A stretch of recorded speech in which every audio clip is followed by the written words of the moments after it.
प्रिय छात्र एवं छात्राओं, हम लोग एविस नाइग्रा के बारे में जान लिया, एब्रोटेनम के बारे में जान लिया। तीसरी मेडिसिन जो है आप लोग के सामने वह है एविस कैनेडेनिस यानी एविस कैन। ये भी बहुत यूजफुल मेडिसिन है और यह भी वेजिटेबल किंगडम का दवा है।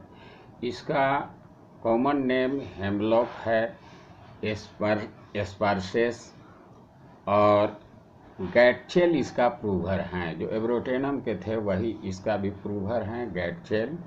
और इसका फैमिली है कोनिफेरिए। तो ये इसका इंट्रोडक्शन में है कि it is one of the remarkable remedy in the treatment of chronic gastric affection. Gastric affection यानी गैस्ट्रिक रीजन में जो दिक्कतें आएंगी उसके लिए ये बहुत अच्छी दवा है। एंड यूट्राइन डिजॉर्डर्स, इसके अलावा यूट्राइन यूरिनरी ट्रबल्स पर जो भी दिक्कतें आएंगी उस पर भी एविस कैन का बहुत ज़्यादा इफेक्ट है। अब कुछ जो क्लिनिकल फीचर हैं, कौन कौन से डिजीज पर इसका इफेक्ट है, इसके बारे में देख लीजिए। तो क्लिनिकल फीचर में है इनडाइजेशन, पाचन क्रिया पर इसका बहुत ज़्यादा प्रभाव है।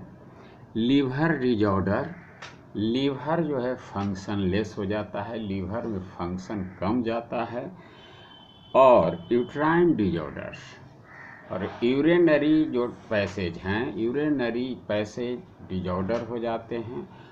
इन सब कंडीशनों में एविस कैन को प्रभाव है। Sphere of action and pathogenesis क्या है इसका? तो it acts on stomach and uterus. जब यह स्टोमक और यूट्रस पर एक्ट करता है, प्रभाव डालता है, यूट्रस, हार्ट एंड लंग्स, साथ साथ हृदय पर, हार्ट पर भी और फेफड़ा पर भी इसका प्रभाव डालता है। इट प्रोड्यूसेस कैट्राहल कंडीशन, ये जो है कैट्राहल कंडीशन प्रोड्यूस करता है। कैट्राहल कंडीशन ऑफ स्टोमक यानी म्यूकस मेम्ब्रेन स्टोमक के है, उसमें इन्फ्लामेशन हो जाता है, जिसके चलते ये सब कंडीशन आने लगते हैं।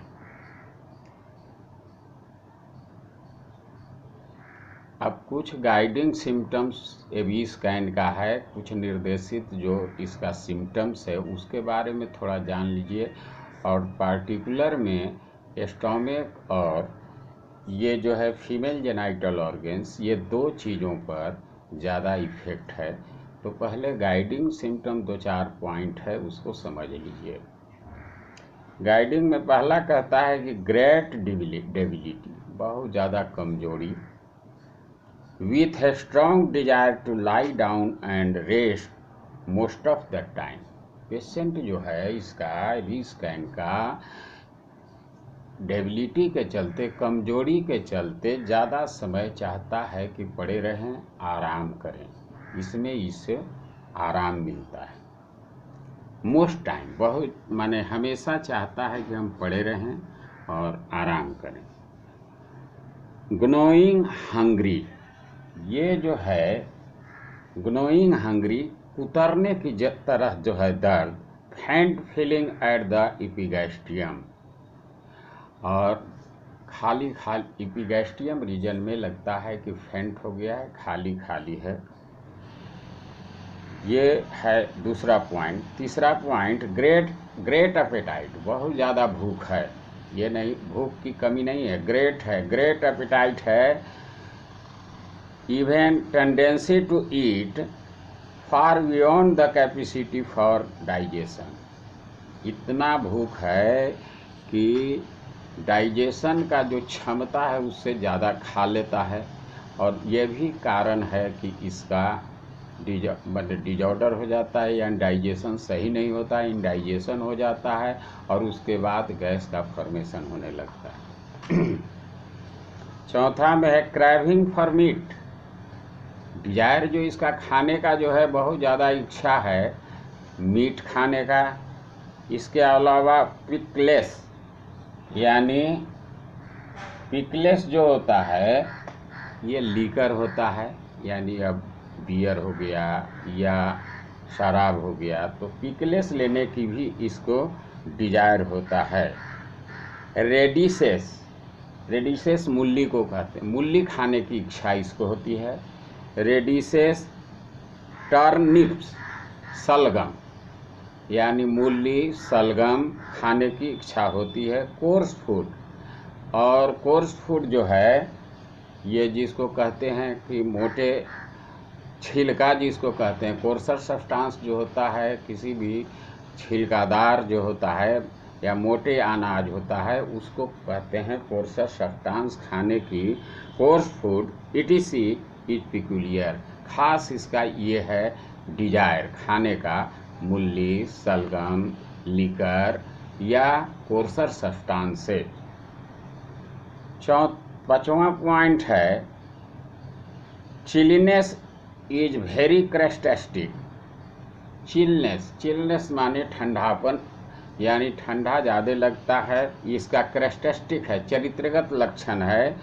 Specially when associated with peculiar craving and frustration, यानी उस समय जिस समय इसे कमजोरी रहती है और क्रेविंग होता है, डिजायर होता है, उस समय इसको ठंडा अनुभव होता है। 6ठा पॉइंट है कि remedy for uterine displacement with sore feeling at fundus of uterus relieved by pressure. कह रहा है कि रेमेडी जो है खासकर डिस्प्लेसमेंट, स्थान को से अलग हट जाना, एक स्थान से अलग हो जाना, यानी जो उसका मेन स्थान है उससे हट जाना डिस्प्लेसमेंट कहलाता है। तो ये रेमेडी है कि यूट्राइन डिस्प्लेसमेंट, यूट्राइन जो होता है वो यूट्रस जिसको कहते हैं वो डिस्प्लेस हो जाता है, हट जाता है। विथ सोर फीलिंग, दर्द की तरह अनुभव होता है। एट फंडस ऑफ यूट्रस, यानी यूट्रस के बेस पर, उसके यूट्रस का जहाँ बेस है उस पर जो है दर्द फीलिंग होता है।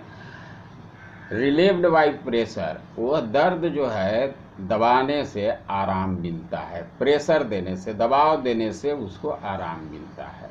तो ये सम गाइडेंस सिम्टम्स से थे which is give us direction, ये हम लोगों को डायरेक्शन देता है guiding symptom for the selection of the remedy, यानी रेमेडी को सिलेक्शन करने के लिए कुछ हमें निर्देश देता है ये गाइडिंग सिम्टम्स।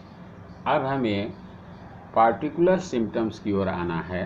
तो पार्टिकुलर में खासकर स्टोमक पर इसका बड़ा रोल है, जिसके चलते कहा कि लीवर जो है इसका डिजॉर्डर हो जाता है, उसके चलते इंडाइजेशन हो जाता है, गैस फॉर्मेशन करने लगता है, और पुराने गैस्ट्रिक का ये दवा बहुत इम्पोर्टेंट है।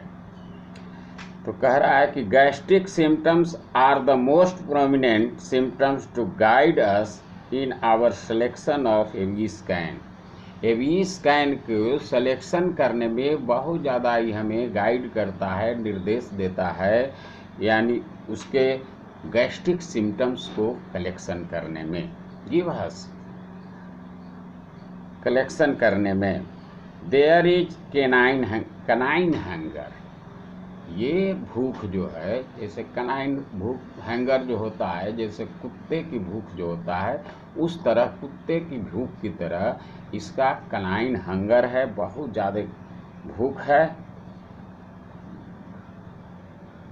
विच ग्नो इन द स्टोमक, जो कि जिसके चलते ग्नोज, ये जो होता है कुतरने की तरह, gnaws in the stomach causing a sort of fainting feeling at the epigastrium, जिसके कारण एपिगैस्ट्रियम में खाली खालीपन दिखाई देता है और पेन फीलिंग होता है, यानी कुतरने की तरह फीलिंग होता है। The patient does not know how much he eats. इसका रोगी जो है वो समझ नहीं पाता है कि कितना हमें खाना चाहिए। हाउ मच ईट, कितना खाना चाहिए, यही इसकी समझ नहीं है। Eats and very often there is excessive loading of the stomach, यानी प्रायः जो है बहुत ज़्यादा खा लेता है, जिसके चलते स्टोमक में लोड हो जाता है, भार हो जाता है।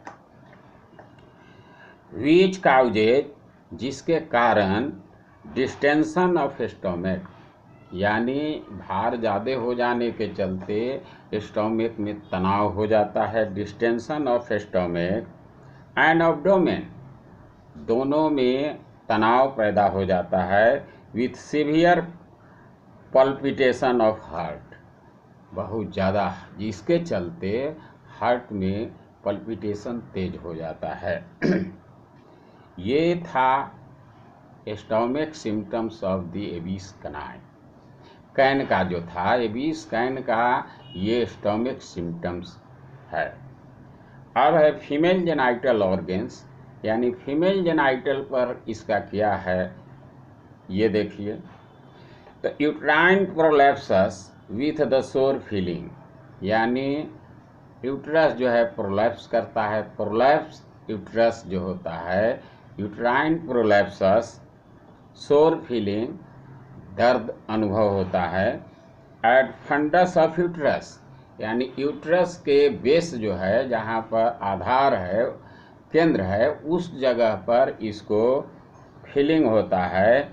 रिलीव्ड बाय प्रेशर, जिसके चलते दबाव पड़ने से आराम मिलता है, वहाँ पर दबाव देने से आराम मिलता है। प्रोस्ट्रेशन, कमजोरी हो जाती है। Wants to lie down all the time, इसीलिए यह पेशेंट जो है पूरे समय चाहता है कि पड़े रहें। लाई ऑल टाइम, लाई माने पड़ा रहना, उससे इसको आराम मिलता है। सी थिंक्स, वह सोचती है। सी थिंक्स, वह सोचती है कि ओवम इज सॉफ्ट, ओवम जो है मुलायम है, सॉफ्ट है, एंड फीबल, कमज़ोर है, जिसके चलते ये उसका डिस्प्लेसमेंट होता है। यानी patient thinks about this, my ovum is soft and feeble, मेरा ओवम जो है मुलायम है और कमज़ोर है। तो these are the symptoms of abies can in the gastric symptoms या यूट्रस सिम्टम्स। ये दो मेन जो ऑर्गन्स हैं, एक स्टोमक का, दूसरा यूट्रस ऑफ फीमेल, तो इन दोनों पर जो है बहुत ज़्यादा इफेक्ट है और ये दवा को उसमें देखा जाता है।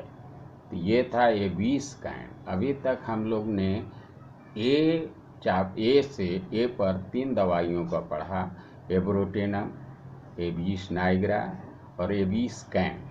तो ये 3 दवाओं को हम लोग जाना, देखा कि एब्रोटेनम जो मोस्टली मायरस्मस के लिए था उस पर ज़्यादा है, और एबीस नाइग्रा और एबीस कैन ये दोनों डिजॉर्डर ऑफ स्टोमक हैं, यानी गैस्ट्रिक के लिए हैं। तो ये 2 दवाओं को हम लोग ने देखा। अगली दवा अब जो होगा हम लोग अगले क्लास में देखेंगे। Thank you.